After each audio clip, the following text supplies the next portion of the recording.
Ang pagkakaalam ko po, sir, but I've never seen them together. But I will tell you, ang pagkakaalam ko po, that naging mag-on po sila. That's Okay, it. so that's why you asked Mayor Kalugay paano kontakin si Guo Huaping.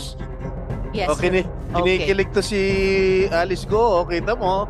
Natatawa pa Guo ako. Huaping. She's squirming on Okay. her. Okay, sandali lang. You're not yet recognized to speak at this moment.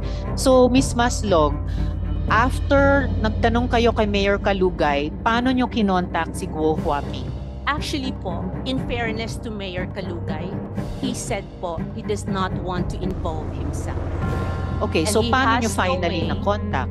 He said Guo po, Huaping?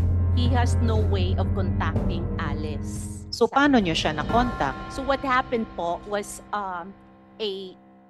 so we backtrack